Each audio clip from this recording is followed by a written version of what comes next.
Okay, welcome. Today we're going to be looking at a very interesting concept and topic in commerce. Please, it is actually raining here, and I don't know. I will have to shout and bring my mouth closer to the system so that you can hear me. But if you don't hear me very well, just know that it is raining heavily, heavily.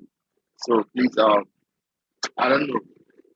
Maybe I'll try and make the class very short so that we don't miss a lot since we can't hear me very well. Okay.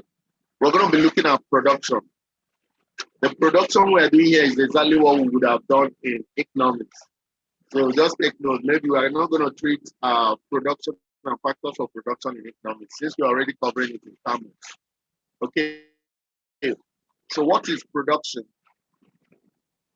Production can be defined as the creation of utility, or production is the creation of goods and services which satisfy human wants. Now, all goods and services produced must possess utility, which means that they must be capable of satisfying certain human wants.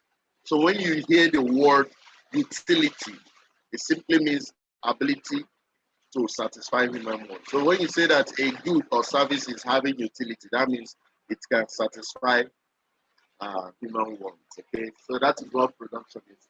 So whenever you're producing goods and services that possess utility, then you're doing what we call production.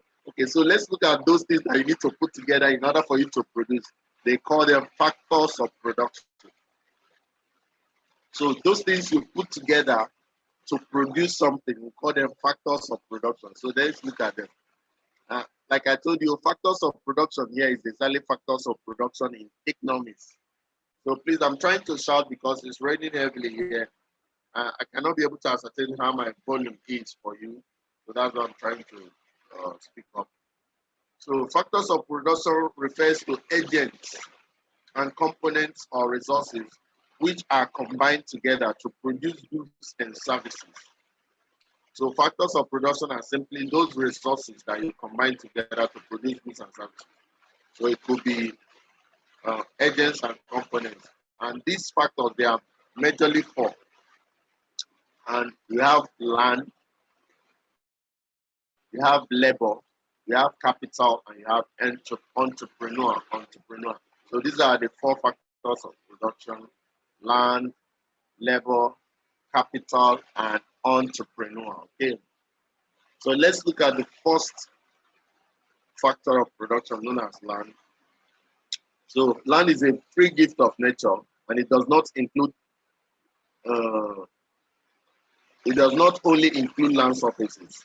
It also includes other free gifts of nature like the forest.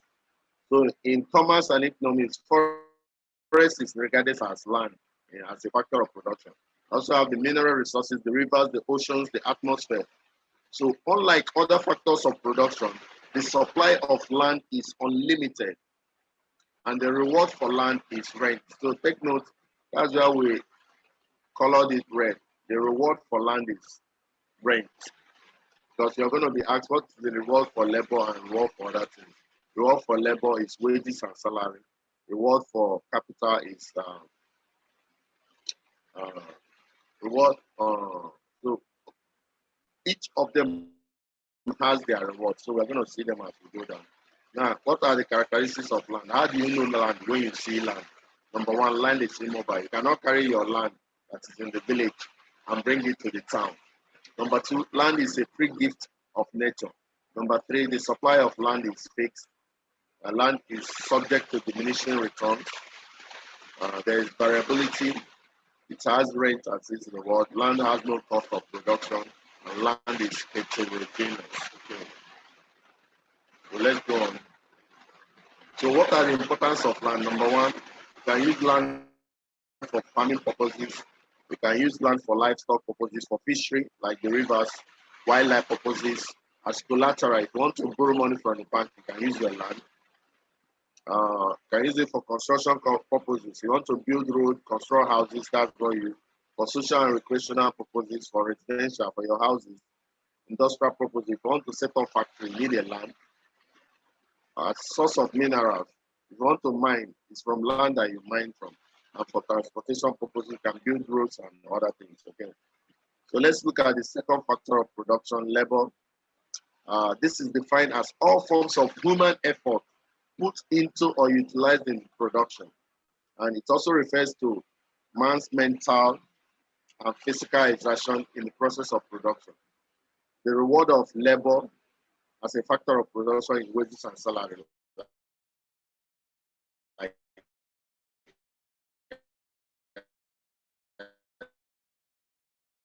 I said, JAMB is going to ask you salary. You have land. Now there are two major types of labor. You have what we call unskilled and skilled labor. Skilled for those people that have gone to school, like the doctors, the teachers. Skilled labor people that are doing physical works. Now, what are the characteristics of labor? Just like we looked at the characteristics of land. So number one, labor is mobile. We can a labor here can also go to somebody working here can go to Canada and start working. Labor has feelings because they are human beings. They have feelings. Labor is skillful. Labor is a human factor. Labor requires motivation. You have to motivate labor in order for it to give you the best. Labor is not predictable. Human beings are not predictable. Labor is not fixed. Labor is perishable. Labor controls other factors of production. So it is labor that actually controls other factors of production. Then labor has initiative. Okay. Now, what are the importance of labor? Why do you need labor as a factor of production? For the provision of personnel, those your manager, your workers, they are labor. If you want personnel to help you work, then you need labor. It influences other factors of production. So they come together to make things work in production. Production of goods and services, you need them. They are the actual people that work in the factory to produce the goods and services. Then operation of machines, it is labor, human beings that operate machines. Okay. So the next factor of production is capital, and capital is defined as man-made assets used in production. In other words, capital refers to man-made wealth or goods used in production of other goods and services. It may also be defined as the stock of previous wealth invested in order to produce future wealth. Example of capital include your physical cash. The cutlasses and hoe that you use in farming, they are all capital. The machines you use in the place where you're working. You know, when you go to apply for it, they will ask you, you need fixed, what fixed capital do you need and what's the working capital? So fixed capital includes the machines, the building, motor vehicle, raw materials, stock. So we have other capital like semi-finished goods, tools, and other equipment used in the production of goods and services. The reward for capital is interest. So the reward for capital is interest. Very, very important. So take note of that. Now, what are the characteristics of capital? How do you know capital when you see such? Capital is man-made.